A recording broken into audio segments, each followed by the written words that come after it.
Não, tava vindo pra cá. Eu tava vindo pra cá Eu tava vindo pra cá e... Eu não tava vindo pra cá.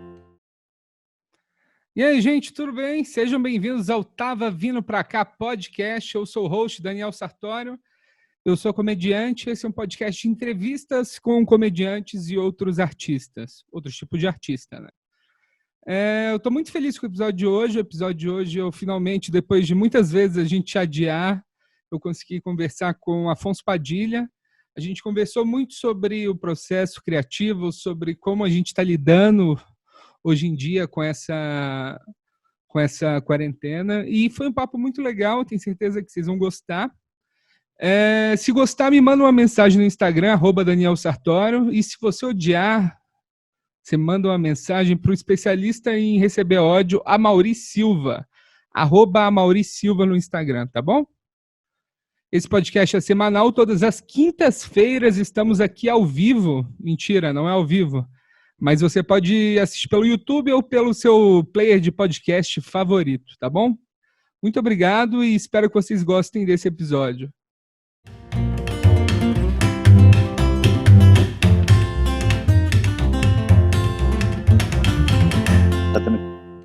Esse total de volta pra tua terra. Cara. Pode ser uma boa, né? Um programa. De volta pra sua terra só com comediante, né? Os cara o que vai ter de mineiro voltando, vai lotar um avião só pra BH.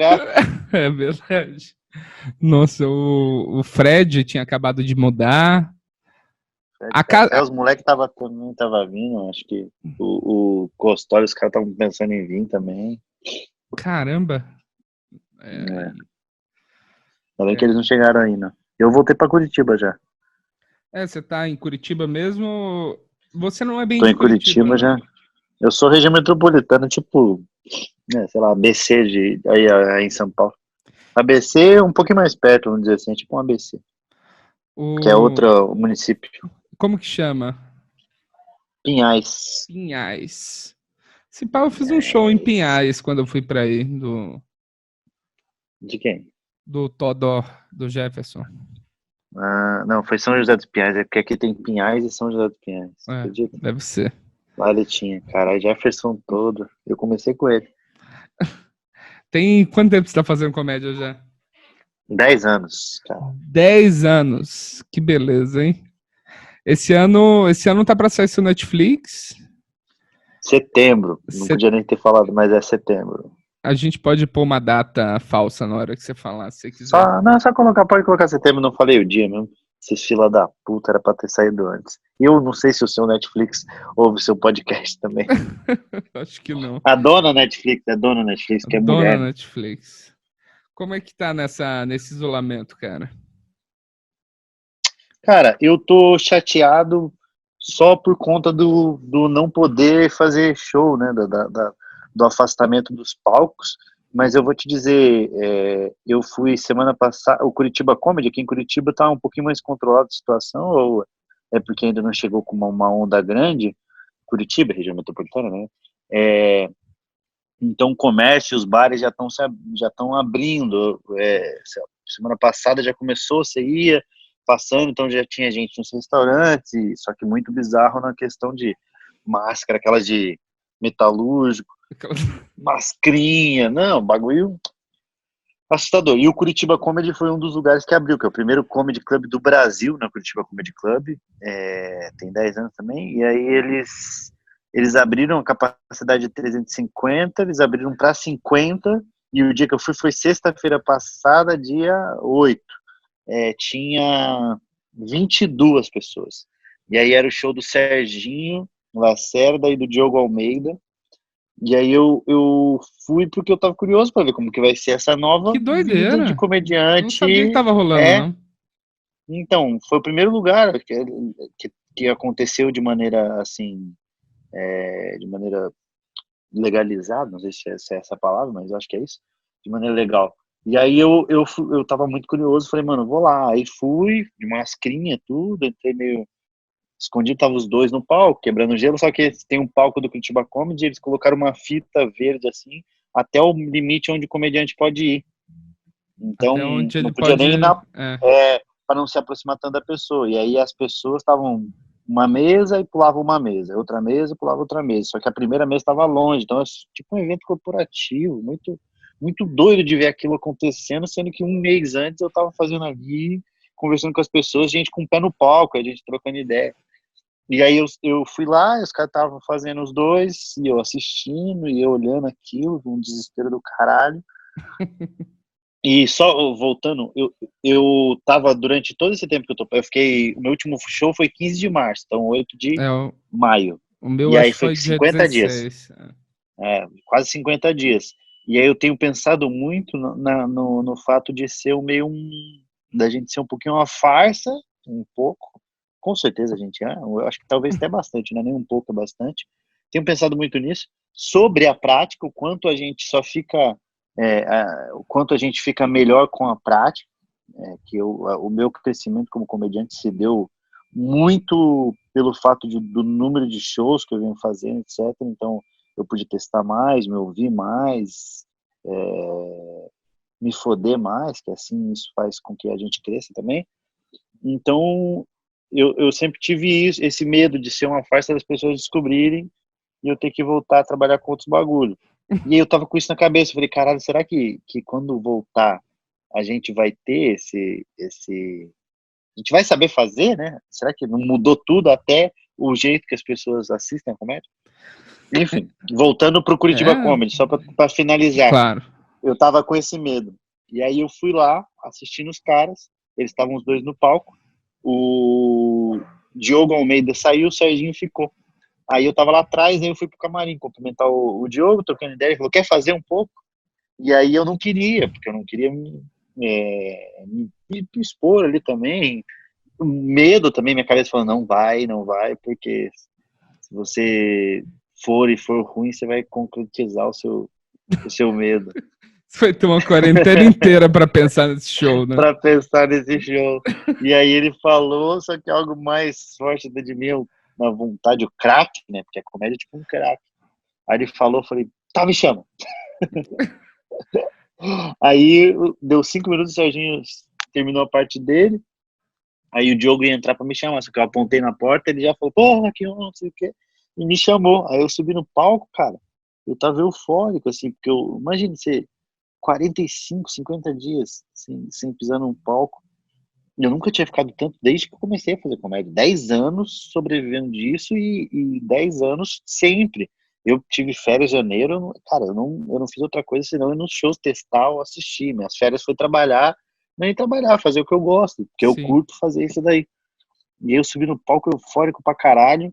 E aí quando eu entrei, eu não sabia nem o que ia falar, porque eu fui de surpresa, foi meio, quer fazer? Quero, vai, tá bom. E eu fui meio, sabe, a pessoa te dá um capacete, uma moto, não manda você pilotar, mas tem. E aí eu subi no palco e eu não queria entrar falando, pô, aí minha mãe, falando um bagulho assim. Então. Você tá entendendo? Eu penso muito nisso, eu acho que, tipo, nada que a gente tem pronto até agora funciona pro pós-corona.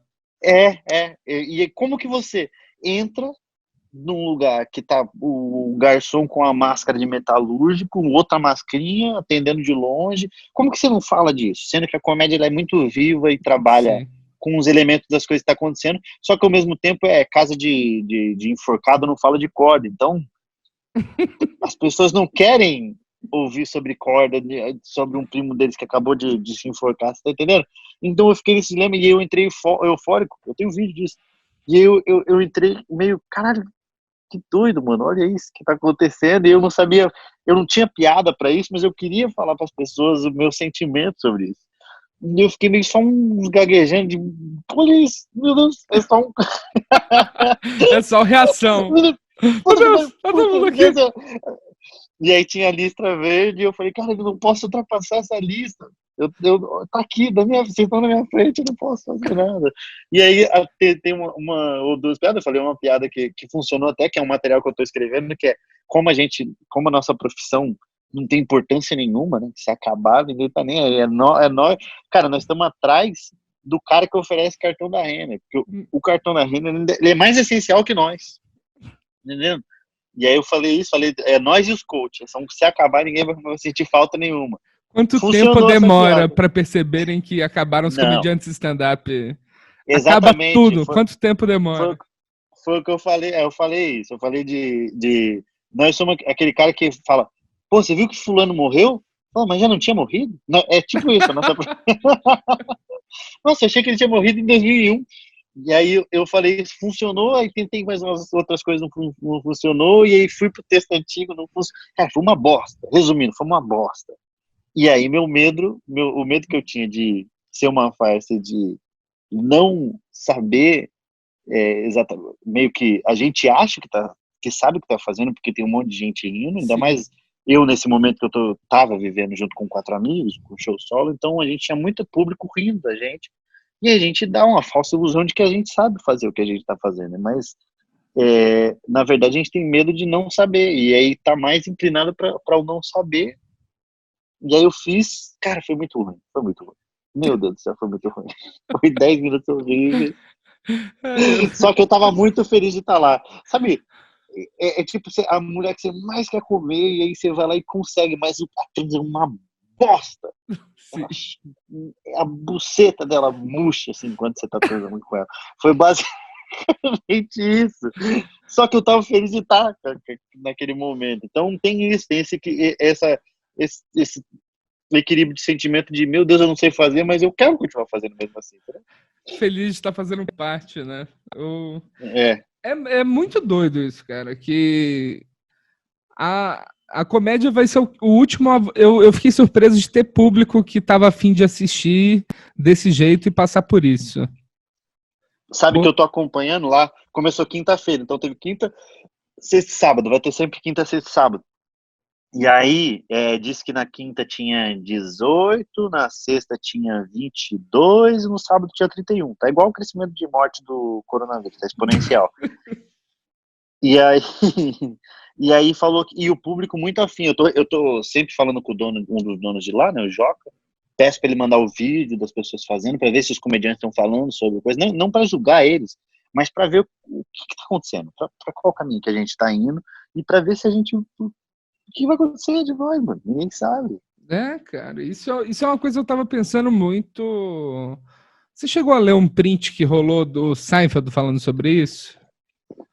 Numa matéria? É de uma entrevista dele, né? Uma entrevista dele do New York Times, divulgando o especial, Sim. né? Eu li a matéria toda, na verdade, e aí também vi esse print. Então, esse trecho eu achei muito confortante, porque. Eu achei também. Na real é isso, esse era meu medo, sabe? Tipo, não vai dar pra chegar lá e falar assim, gente, porque outro dia eu tava na praia. Não, ninguém tava na praia outro dia. E tem esse Pois é, negócio. não tem Né? como que fala. Do que eu falo? Num mundo que acabou de sair de uma pandemia. Todo mundo vai falar sobre quarentena, sobre pandemia, sobre o rumo que tomou, só que não é nem o medo de esbarrar, mas e quando as pessoas não quiserem, será que as pessoas querem ouvir sobre isso? Mas a minha função não é falar o que as pessoas querem ouvir, só que a delas também tem que dar um pouco, vai entrar num desequilíbrio total que a gente não sabe o que vai acontecer. Cara. Eu não imaginava mesmo que já tinham voltado com o show em algum lugar. Eu tava vendo as previsões mais conservadoras para poder teatro e. Então, mas ali é Teatro, bar, mas eu acho que cinema. teatro não vai. Teatro não vai voltar tão cedo. Teatro não vai voltar tão cedo, mas ali é bar e é um bar, bar barra restaurante. Eu acho que ali eles se enquadraram no poder voltar como restaurante. Porque se eles fossem Entendi. só uma casa de entretenimento, eles não poderiam. Se fosse uma balada, casa noturna, talvez eles não deixassem abrir. Então eles fizeram, eles devem ter conversado ali e falado, ó, a gente é um restaurante, mas a gente tem ali um entretenimento que é o comediante, e aí ele deve ter isso aí não foi nem clandestino, né? Tá abrindo esses lugares, eles estão anunciando, se entrar Sim, sim. no Instagram do Curitiba Comedy, o que eu vou começar a fazer, a partir de junho, pegar uma noite, vou cobrar dos comediantes para poder se apresentar na minha noite e vou ganhar dinheiro em cima deles. Então é assim que eu vou ganhar dinheiro a partir de hoje. Você vai fazer uma noite de É open o único mic. lugar, se é o único lugar do Brasil que pode fazer show, eu vou monetizar em cima disso. Uma noite de open mic com um profissional. Ótimo, perfeito. E como é que tava? Você tava trabalhando num solo novo, a gente tinha conversado sobre isso num show que a gente fez nessa semana pré-isolamento. Eu vejo Foi, que não? eu vejo que muitas das coisas que a gente tinha conversado, você tá num processo de lives com especialistas, com pessoas discutindo machismo, discutindo. Quais foram os outros assuntos que eu vi você discutindo? Achei Foi interessante isso. sexualidade feminina, Sexualidade. masculinidade tóxica, sobre feminismo. É, eu tava começando esse show, eu fiz um final de semana de show, mano. Fiz sexta, sábado, domingo e segunda, Santa Catarina, fiz Blumenau, Joinville, Jaraguá do Sul e Brusque. Porra, foram legais os shows, mas teve aquilo de caralho, é só começo e muita coisa tem que melhorar. E fiz Campinas também. E então fiz 5 dias de shows, porra, e aí parou tudo. E um final de semana com 4 amigos. Era o show que ia ser o mais difícil. Era, não é o show ainda, que vai ser mais difícil de fazer, agora mais difícil ainda, sem público. E aí eu tava tentando me inteirar sobre os assuntos. Eu peguei o gancho disso pra fazer ali, porque eu não quero fazer live, na verdade, eu nem gosto, né, de coisa, mas aí são assuntos que eu quero trocar ideia e bater papo. Aí eu falo, então tem que criar um engajamento, alguma coisa para se manter ali, as pessoas sabendo que da existência, então vou aproveitar e juntar o útil ao agradável, né, que é o divulgar ali e ao mesmo tempo trocando ideia. Foi maneiro, tem sido maneiro. Eu tenho tirado dúvidas, algumas piadas, consegui. Eu já fiz acho que uns 8, assim, mas é bem pontual. Eu falo, pô, sobre esse assunto eu quero conversar. Então eu chamo alguém que é especialista em alguma coisa e troco uma ideia sobre isso, mas nada pretensioso, não. É, Aí tô escrevendo aqui, escrevendo por conta mesmo também. eu tô lendo que você tá postando muitos contos também. Eu É, tava fazendo. você tá conseguindo escrever material de stand-up também?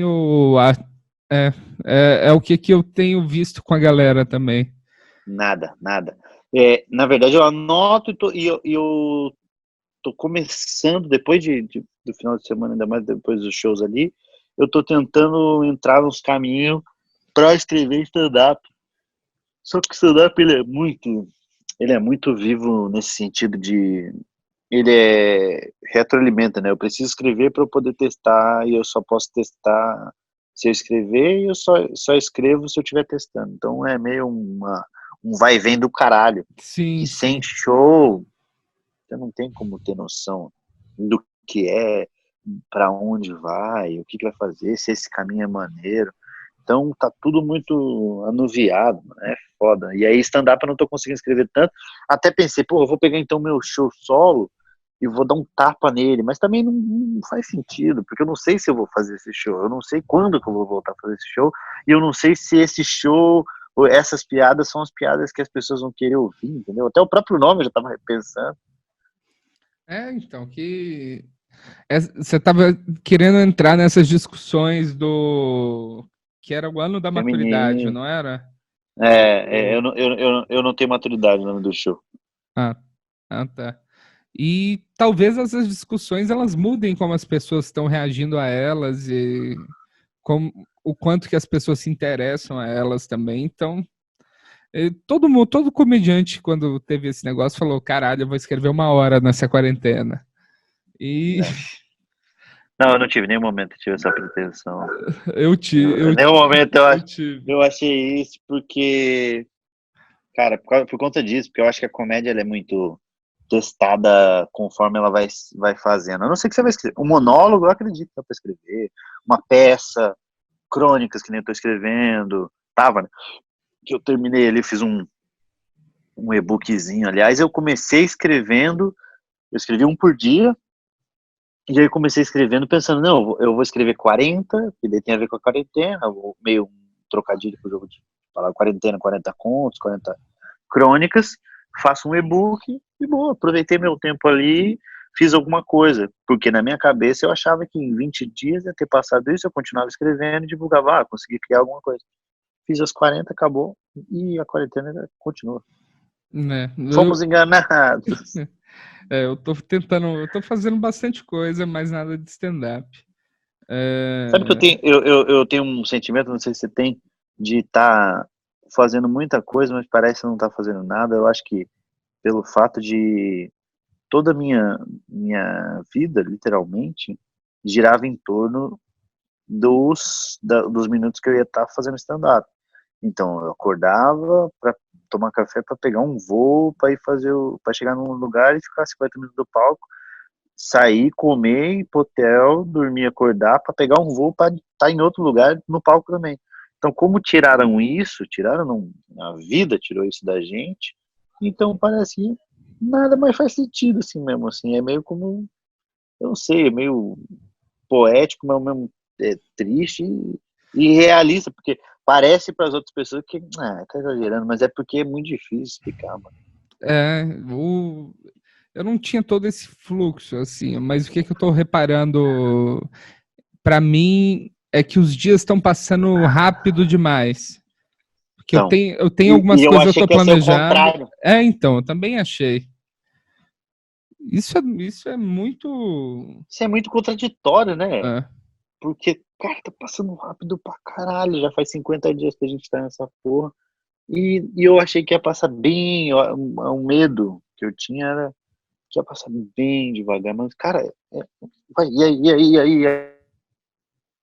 aí, passando rápido e não acaba. Isso daí, não acaba coisa. Então é como se. É o filme Dia da do Billy Marmota. Murray, né? O Dia da Marmota, exatamente. É o O Dia da feitiço do Marmota tempo. O total, feitiço do assim. tempo. Que a gente sabe como vai ser amanhã. Eu sei como vai ser meu dia. Nos outros dias eu não sabia, podia acontecer alguma coisa com o avião, ou atrasar, e aí tinha coisa, não sei se minhas piadas ia funcionar. Como eu não tenho isso, amanhã eu não tenho preocupação de se minhas piadas não vão funcionar, porque eu não vou contar minhas piadas, entendeu? Você era uma pessoa antes dessa quarentena com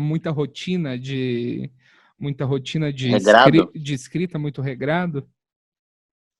Não, eu não tenho uma rotina, mas eu escrevo, né? Eu escrevo todo dia, eu tento escrever alguma coisa, um diálogo, uma ideia, uma anotação, sempre faço, alguma coisa eu sempre faço, uma coisa eu sempre estou fazendo, e aí eu só mantive isso, e aí eu criei a rotina nos contos ali, nas crônicas que eu estava escrevendo, isso foi, todo dia eu preciso criar então às vezes eu criava duas, três, mas postava uma só, e aí isso sim fez 40 dias, deu escrevendo todos os dias uma crônica ali. Aí eu escrevi uma piada aqui, outra ali. Mas tirando isso, eu não tenho muito, não. Tem uma cobrança interna mais do que uma rotina. E descobriu alguma coisa na quarentena? Alguma série, filme, livro, receita? Cara, eu descobri que eu sou burro pra cacete e eu não vou aprender a falar inglês tão cedo. Também quero que se foda. Ao mesmo tempo que eu descobri isso, eu já. Coisa do. Você tem que aceitar os seus limites, eu quero que se foda tudo. Aprendi que. Sabe que tem uma coisa? Que eu tô fazendo muita coisa, mas eu tenho a impressão que eu não consigo me prender a nada. Por exemplo, eu leio, todo dia eu leio pelo menos uma hora. Aí eu leio crônica, tô lendo um outro livro, sempre tô lendo, pelo menos ler e assistir dois episódios de uma série ou um filme. Então tô tentando criar esse hábito para estar colocando alguma coisa para dentro, que mesmo não estando saindo tanto, de criação, isso vai estar em algum lugar, e aí, em algum momento que eu voltar ao fluxo de criação para stand-up principalmente, vai ser minhas referências, vão ser vão ser o que vão me guiar. Então, eu acho que eu aprendi mesmo que não adianta fazer nada que nós vamos tudo morrer. O cara aprendeu a ser pessimista, é isso que eu aprendi. Na verdade, eu nunca fui otimista, né? Eu li um meme mais deprimente que eu já vi na minha vida, que estava escrito assim: a minha teoria da conspiração favorita é de que vai ficar tudo bem. Sem dúvida. Até os memes estão sendo estragados. Você sempre escreveu para muita coisa relacionada ao humor, né? Você já escreveu peça, Porta dos Fundos. o livro agora também, que acabou de sair, né? Meu O livro infantil. Papai, cadê meu avô? Cadê o vovô? Papai, cadê o vovô? Papai, cadê o vovô? Que entra desse universo pai fugido. Criado. A gente conseguiu explorar bastante coisa, na verdade. Eu já tinha feito umas piadas, o Di criou, começou a fazer umas piadas na fila, as pessoas abraçaram a ideia, a gente fortaleceu esse universo para fazer as pessoas acreditarem ainda mais no fato de que meu pai sumiu e nunca mais voltou. Meu pai sumiu, realmente foi embora, foi comprar cigarro, traiu minha mãe com outra mulher e etc, mas voltava uma vez por ano, tipo, o Papai Noel todo dezembro ele voltava, dava um presente, ano que só ano que vem a gente via ele de novo. E é exatamente desse jeito, a lá mestre dos magos, né, que aparecia, falava uma bosta qualquer e subia, dava um conselho nada a ver, e aí só que a gente criou um universo maior disso, e as pessoas gostaram e compraram pra caralho, comecei a ser marcado um monte de coisa, aí fiz um vídeo de stand-up longão sobre isso, quase uns 20 minutos falando sobre isso, fizemos o mock lá, né, o falso Sim. documentário, que É o seu pai, aquele cara que aparece em algum momento? É ele mesmo? no final meu Cara, velho, ele acha engraçado. ele acha engraçado, ele tem senso de Pra humor igual caralho, pra esse. caralho, pra caralho. Sabe o que alguém falou alguma coisa ontem? Quem que me falou? Foi ontem isso? Que talvez, porque às vezes eu fico pensando, será que ele não fica nem um pouco chateado? Não tem porquê, né? Porque ele que tá errado. Meu ponto não é dele ficar chateado disso, mas será que não fica um pouco de, puta, por que eu fiz isso? Talvez um negócio. E alguém me falou, não lembro quem, falou uma coisa que é interessante, que parece que não é com ele, eu acho que tem a expressão que não é com ele. Entendi. Porque Entendeu? talvez É pra tão. ele fez Ele o que não. ele poderia ali e não foi. Aham. E aí eu não sei, eu vou conversar com ele sobre isso quando eu for dar o livro pra ele. E aí eu escrevi um livro infantil sobre esse tema, que é um tema sério pra caralho, que é muito sério, né? Pô, mais de 12 milhões de mulheres no Brasil foram deixadas para criar o filho sozinho, um filho, tem mulher que 3, 4. Então, é um tema muito sério que eu fiz em forma de livro infantil também. Eu acho que eu explorei o máximo de coisa que podia desse tema e também para falar sobre Sim. isso. É legal, né, cara? Esse assunto já tinha sido abordado em livro infantil antes? Nunca, mano. A gente foi pesquisar. Depois que eu escrevi, eu fui até pesquisar para ver e nada, nunca tinha sido falado, não tinha sido citado, né? Que doido, né? Então, que é uma coisa tão presente nas pessoas, só que eu acho que não se é acostumado a falar abertamente disso, né? Não, eu acho que a comédia que dá esse tom de parecer, fazer com que não pareça tão sério quanto é. Sim. Eu acho que a comédia traz isso, ela faz parecer uma coisa mais, tá bom, acontece, né? Um pai ir embora e deixar um filho sozinho e crescer traumatizado, normal, porra. E aí, só que eu consegui, tá bem legal, cara, o livro, engraçado porque recebi um áudio da Marley, mandei pra Marley Cevada, sabe quem que é, né? A Danina, Sei. gente boníssima, uma das melhores pessoas que eu conheço. E ela mandou um áudio bonitão falando sobre a importância do livro, não sei o quê. E, cara, rasgando assim, de uma maneira que eu nem tinha parado pra pensar. E o Márcio Américo, que é escritor também, que pô, tem uns livros foda, falaram umas coisas. E eu falei, caralho, eu só escrevi. Entendeu? Em nenhum momento eu parei pra pensar, olha a seriedade sobre isso que eu estou. Nada do que eu faço, eu penso, Então, só vou fazendo. você tá fora dessa bolha também, né? Desse editorial também então Também. tocar nisso para um assunto para criança, você já tem o calibre para poder arriscar em algo assim, talvez algo que quem escreve livro infantil normalmente não tocaria nesse assunto. Né? Mas eu acho que Tabus talvez também, a né? pessoa que. Eu acho que é um tabu mais comentado, talvez não tanto tabu quanto outros assuntos, mas também é um tabu. Mas eu acho que talvez os escritores de livro infantil, que só escrevem isso e procuram temas, eu acho que eles têm um pouco também de medo de falar sobre Exato. isso. Exato. E pra gente, como comediante, acaba falando de todos os assuntos, pra gente não tem um assunto que seja tão assim, espinhoso. A gente vai Inabordável, né? falar, não é inabordável. A gente vai falar do nosso jeito. Pode ser que agrade algumas pessoas, outras não, mas nós não vamos deixar de falar. Eles pensam meio no mercado, etc. Mas eu gostei de escrever livro infantil, cara. Foi uma coisa que eu me animei bastante. Eu escrevi esse e já tô com dois. Eu comecei a escrever e eu tenho uma outra ideia que, aliás, eu vou começar a desenvolver agora nessa quarentena para mexer nessas duas outras ideias que eu gostei bastante, assim, delas. Que vai chamar Papai, por que vovô sai de casa na quarentena? Ia ser engraçado. Cara. Muito, muito maneiro. Só pensando assim na sua trajetória dessa.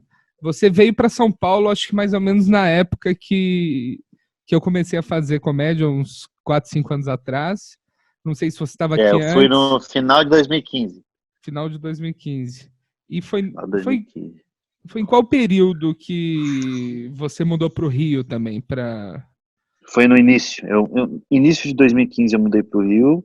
Final de 2015 eu fui para Curitiba. Eu fiquei 6 meses lá no Rio. Fui para o Rio de Janeiro. O primeiro lugar que eu fui para morar, saindo da casa da minha velhinha, foi no Rio de Janeiro. Fui para escrever Porto dos Fundos, que eu já tinha uns roteiros em colaboração com o Porchat. Eu escrevia lá, ele dava o tapa e deixava engraçado e colocava para rodar no Porto dos Fundos. Então ele já tinha um pouquinho.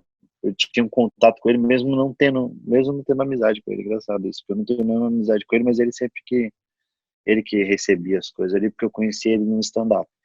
E aí eles abriram vaga de roteirista, de roteirista e queriam que fosse presencial, que tivesse lá. Eu falei, bom. Aí eu fui, mas foi, como diz o Rony Von, seguramente o pior momento da minha vida. Esse vídeo do Ronivon com a Pri é incrível. Capri é maravilhoso. Seguramente foi a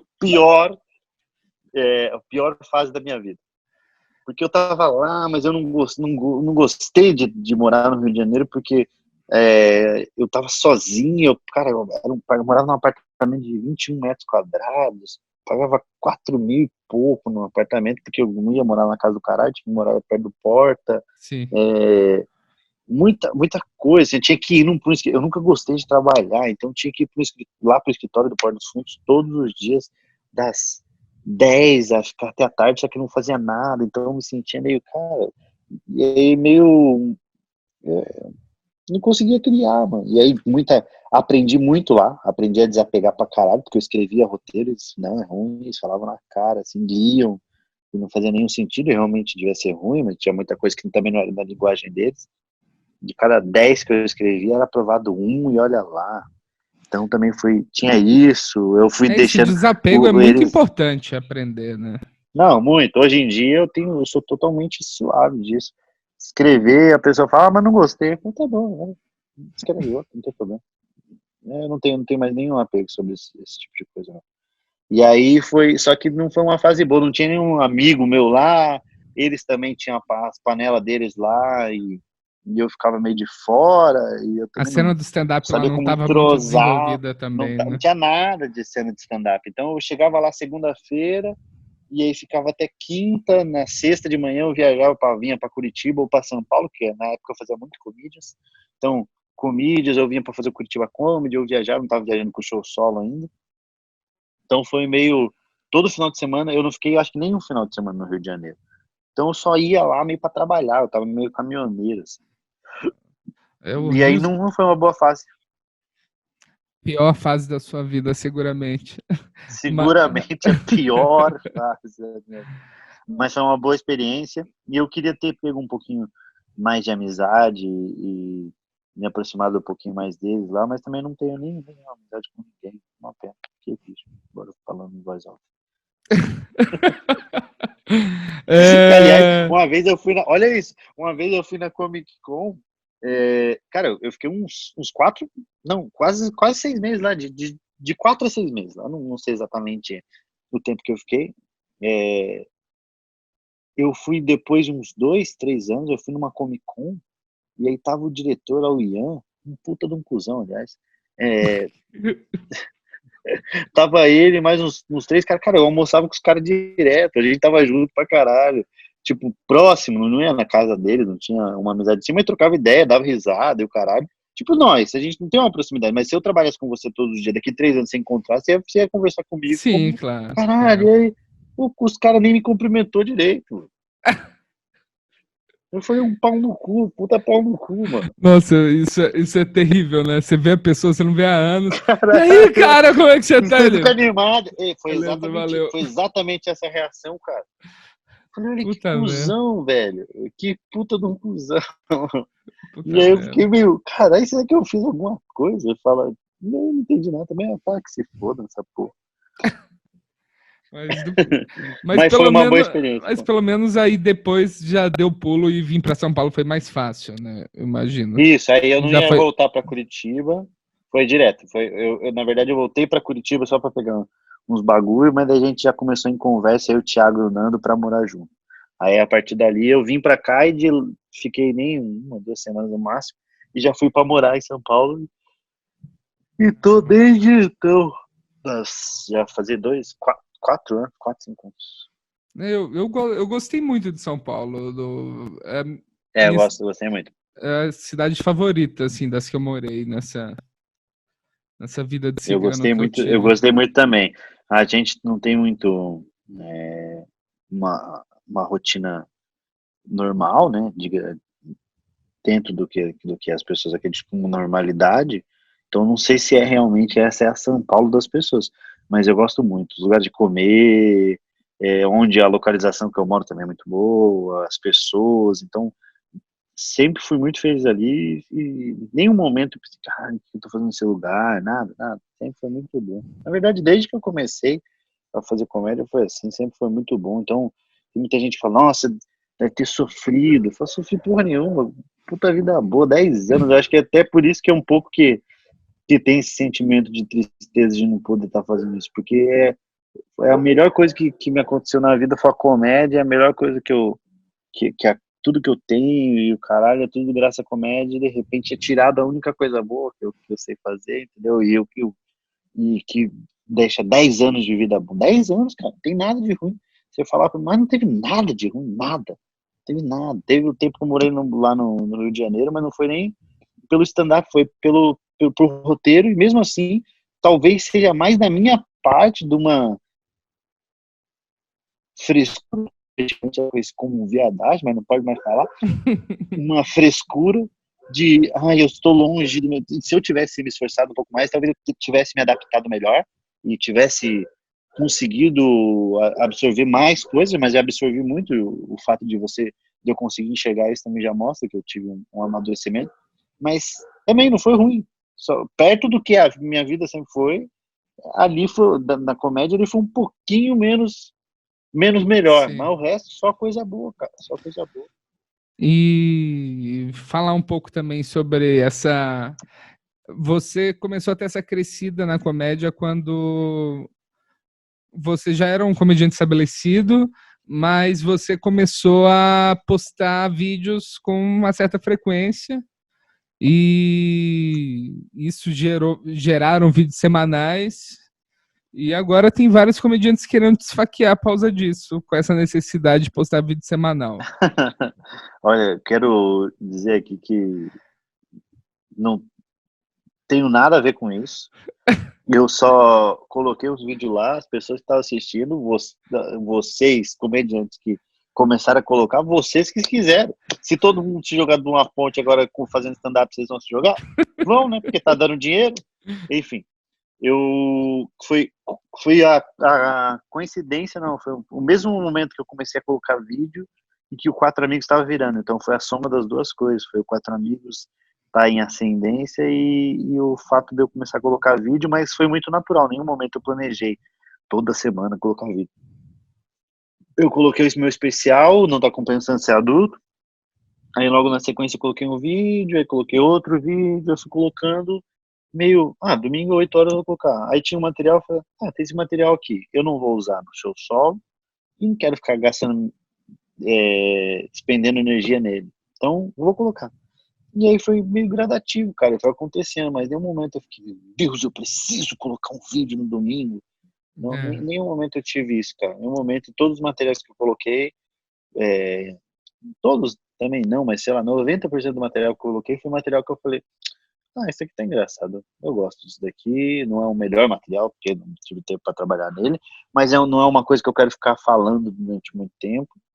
E aí eu coloquei, aí teve, sei lá, 10 vídeos que foram pensados e tá ali pro canal, sabendo do engajamento que ia ter, tipo das armas, o da mãe solteira, que é um material que eu tenho um apreço enorme, do direito e esquerdo, dos pastores. Então são vídeos que eu pensei, que foi feito para cada piada ali no lugarzinho, sabendo que ele ia pra internet, eu ia parar de fazer ele. Então tem isso também. E aí me ajudou também a crescer, não só de público e tal, mas como comediante também, mano. Me ajudou muito. Que hoje eu olho para trás e não adiantou de nada, porque somos uma farsa. Mas foi bom enquanto durou. Foi bom enquanto durou.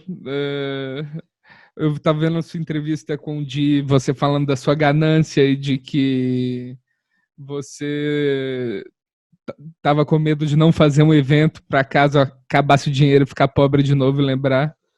Ainda bem que eu fiz, né? Ainda bem que você fez o evento. Ainda bem que eu fiz, cara. Eu chorei muito por esse evento, porque eu tive que voltar. Não sei se você viu na entrevista que eu falei que teria um segundo dia, que eu ia pagar e não sei o quê. Lembra disso? Sim. Não sei se você chegou a ver na entrevista, eu falo isso. Eram 2 dias, eu tinha acabado de sair do evento, eu e o Gui Preto. E aí eu tive que fazer no outro dia o evento, senão eu não ia ganhar e ainda ia ter que pagar pros caras. Então eu fiz 2 dias de evento. Terrível, assim, terrível. Mas graças a Deus eu fiz, que é o que tá.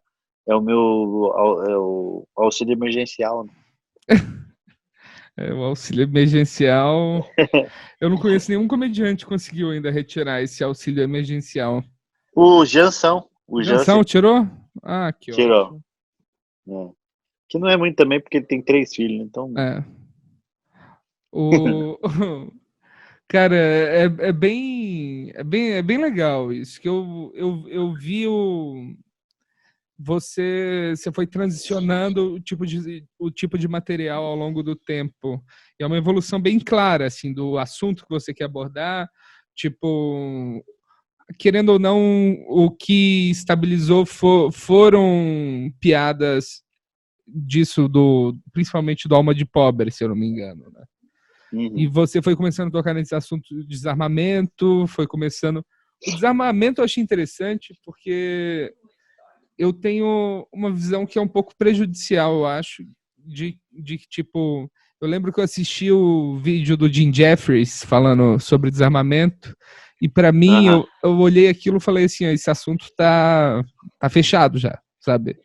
Não dá para abordar esse assunto. E quando você postou o vídeo, eu fiquei com o pé atrás. Eu falei assim, caralho, o que o Afonso tem para falar que o Jim Jeffries não falou naquilo? O Jeffries já não falou. E o Bill Burr também tinha um material sobre isso, mas o Bill Burr é a favor, né? Mas eu achei muito legal, cara, como que você conseguiu ainda assim pôr seu contexto naquilo e na importância que eu acho que é ter um comediante brasileiro falando sobre aquilo também pro público. Mas a parte da sua mãe falando, a sua mãe que ela quer uma arma porque a amiga dela ou a irmã dela conseguiu uma arma. Eu achei o ponto de ignorância, né? Você conseguir colocar os personagens dentro da nossa realidade, né? Porque a gente não tem a mesma realidade que os caras. Sim. Então, você vai entrar numa discussão sobre desarmamento, é a mesma pauta, mas tem que ser discutido de maneira diferente. E aí, sobre todos esses assuntos, tanto isso, quanto do direito esquerdo, quanto outros assuntos que eu estou tentando, feminismo, que eu estou fazendo eu não tenho maturidade, transexual, que é um tema também que eu estou falando, transexualidade, eu sempre me coloco numa posição que realmente, e não é uma falsa posição, é de ignorância mesmo, porque eu não sei nada. E eu sei que a maioria das pessoas não sabe nada, e só que a maioria das pessoas não querem saber. Fala, o que é o transexual? Eu não sei o que é. Pô, mas deve ser difícil. Tá, eu não sou transexual, só não quero que é meio, não cabe a mim, então não preciso saber sobre isso. Já eu tenho uma coisa que eu não sei realmente, porque eu sou burro na maioria dos assuntos, só que eu quero pelo menos tentar entender. E aí, nesse tentar entender, é onde talvez transita minhas piadas, entre o eu não sei e o saber, é onde fica minhas piadas ficam nesse meio tempo, assim, nessa Sim, subida. sim. Quando eu sei já, eu meio, agora eu já tenho uma posição melhor, eu já sei me colocar a respeito disso, e eu acho que a partir daqui eu não vou mais fazer piada, eu vou cagar regra, ou vou, vou discutir com uma pessoa que é muito ignorante porque ela não quer entender uma coisa que eu já entendi. Então, eu acho que minha piada fica na subida, que é o Aí, entre eu não sei nada e o entre eu quero entender. tem esse tom de descoberta, meio Ah, até como funciona um documentário que tá como impõe a questão, aí vai vendo. Interessante. o desenvolvimento até a conclusão. Agora falando em voz alta, eu consigo meio entender, mas eu acho que é exatamente isso. Se pegar os vídeos é meio, cara, não sei nada, mas eu dei umas pesquisadas aqui, olha só que engraçado. E aí eu vou entendendo, conforme eu vou entendendo, mentira.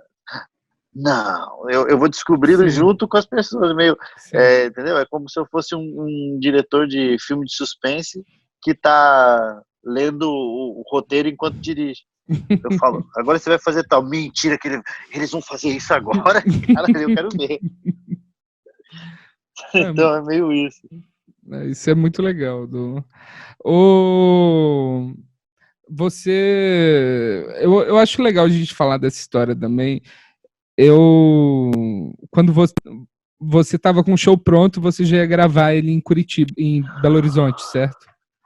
Aham. E apareceu o Netflix, não conseguiu gravar lá, e você acabou preparando um material que foi até meio documental, né? Eu lembro de ter assistido Foi. na época que saiu.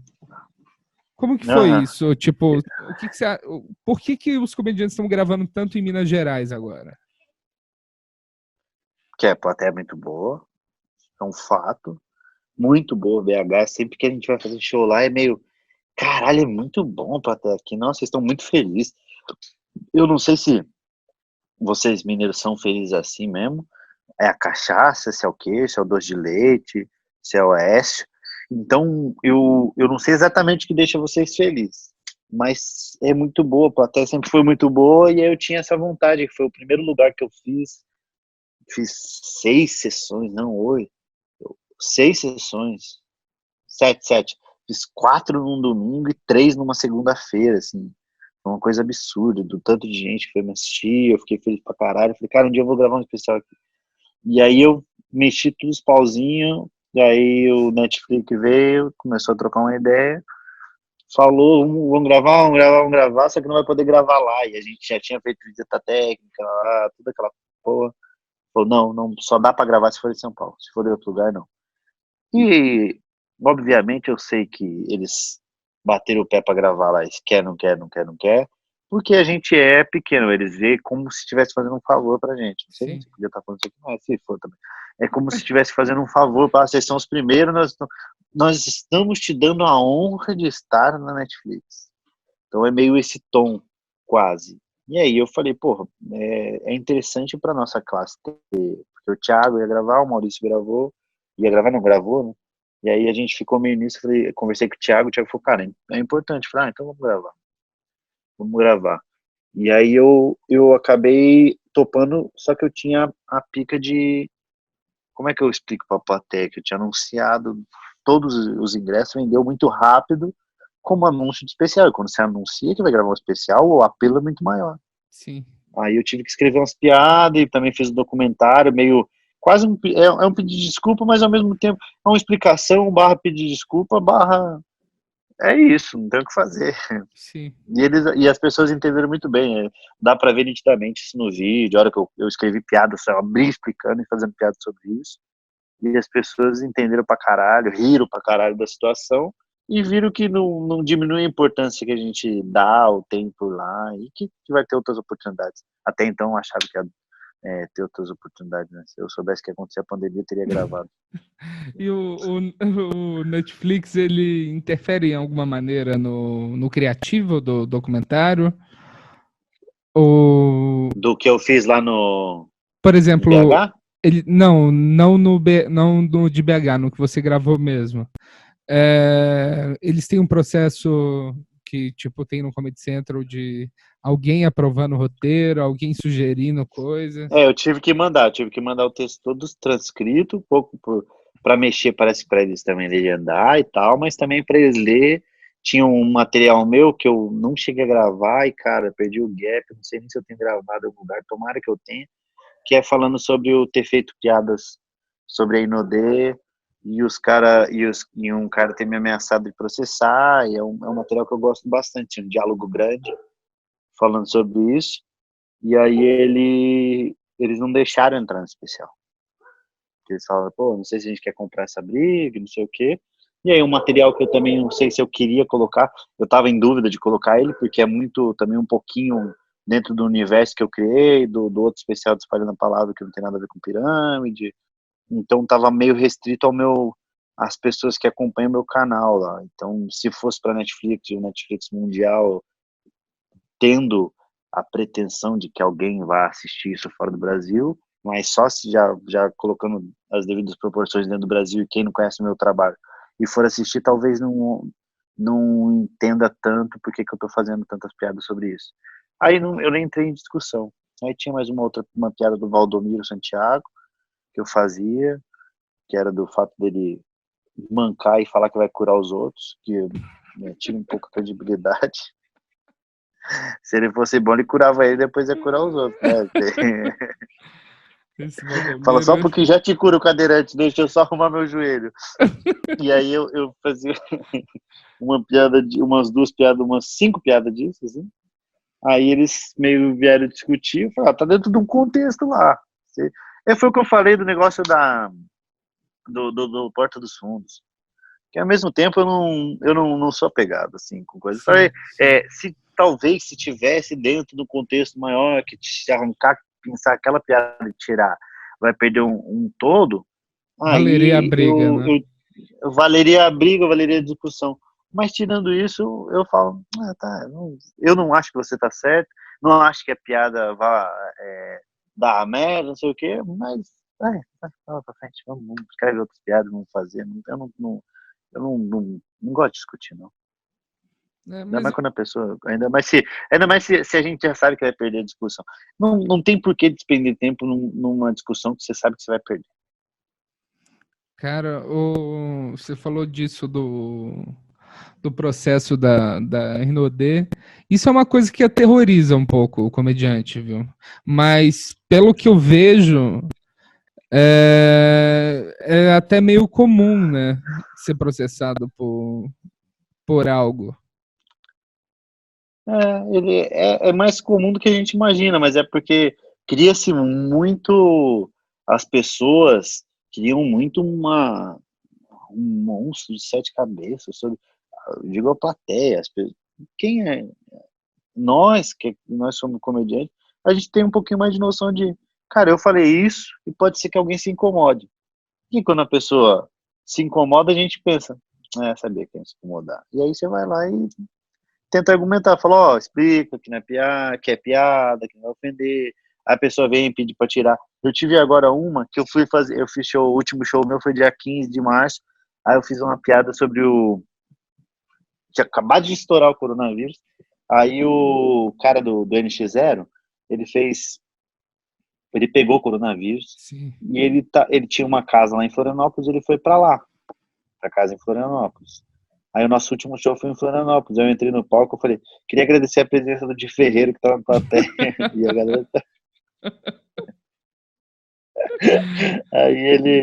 Aí eu falei, Corona 1, NX0. Aí umas 2, 3 piadinhas.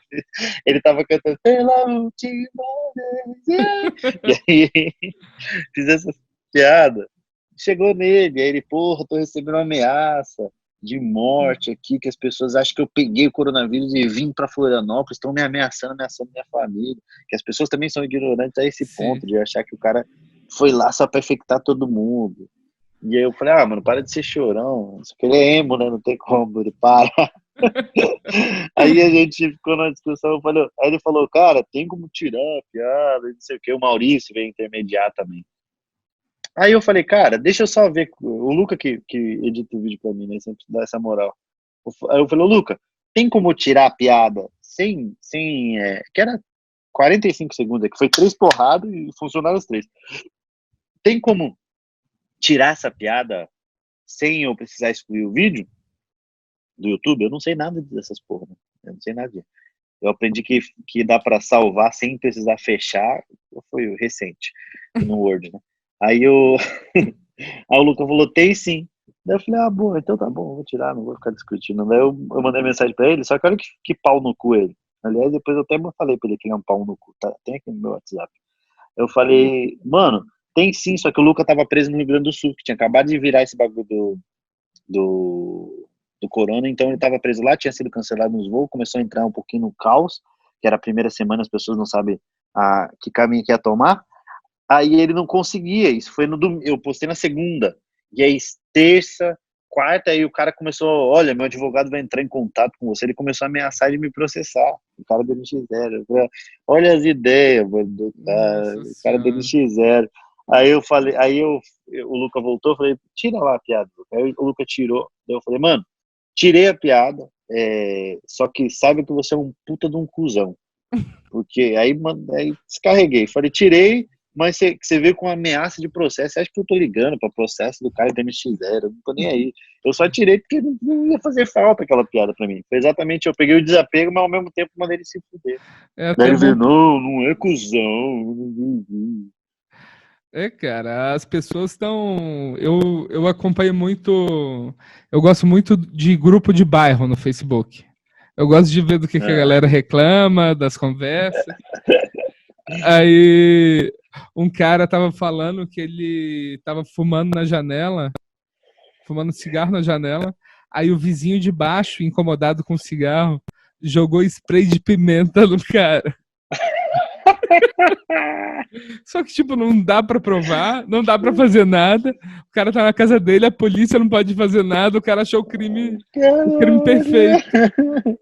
Caralho, o cara é Vocês aí virar assassino, ninguém nunca vai descobrir, mano. Então, no início da quarentena tava rolando ovada em quem saía da rua, aqui no centro. Não, bizarro. Então as pessoas estão doidas. Aí deu isso, mas também dá pra escrever um materialzinho, eu tenho esse material gravado, então quando eu escrevo umas piadas, porque eu quero zoar também, porque ele foi um cuzão e veio ameaçar, eu falei, então vou fazer mais piadas, vou desligar pra você ver. É exatamente isso. E aí eu solto o videozinho dele e eu aloprando ele também, e aí ele não tá esperando por isso, do nada vai ser pego chorando num canto, tocando uma viola. Talvez incentive ele a escrever músicas novas. Cara, é engraçado isso. Cara, mas muito obrigado. Eu acho que temos um belo episódio aqui que as pessoas vão gostar. Que maneiro, mano. Espero que também vai conversar. Falar sobre comédia, essas porra, vai muito. Eu gravei sexta-feira passada, eu gravei pro UOL, falando também sobre carreira, sobre os bagulho. Cara, fico quase 2 horas e pouco trocando ideia, mano. Eu falei, ou eu falo muito, ou é muito legal de falar sobre essa porra. Que, aliás, vale a pena a gente divulgar isso sempre. O Salve On Comedy, que está ajudando os comedies do Brasil inteiro a se manterem abertos durante essa quarentena. Mas é foda, cara. É foda. Muita gente vai quebrar nessa... Opa, foi mal. Muita gente vai quebrar nesse... Por isso que a gente tem que trocar ideia, tem que pensar, porque, cara, eu tava falando com o Luca, eu acho que é o cara com mais conversa, que meio que, além disso que aconteceu, depende de quanto demorar para realmente voltar a acontecer, e acredito eu que só vá mesmo normalizar, se é que dá para usar essa palavra, entre aspas, né, normalizar as coisas, quando tiver uma vacina, normalizar a ponto das pessoas irem sem uma preocupação. Sim. E isso pode demorar 12 a 18 meses, segundo especialistas, mas tem tanta gente trabalhando para que o mundo volte a acontecer que talvez venha antes. A gente está na torcida que venha antes. Mas mesmo vindo antes, não vai ser antes do que ano que vem. Então a gente vai voltar a ter um show normal ano que vem e, cara, vai ser nós vamos ter que começar meio que do zero, entendeu? Não do 0-0, mas e fazer bar que não tem mais comédia, e também não sei se, cara, vai ser foda. E momentos difíceis vão vir, mas eu não sei exatamente como a gente vai reagir, e se a gente tem força, né?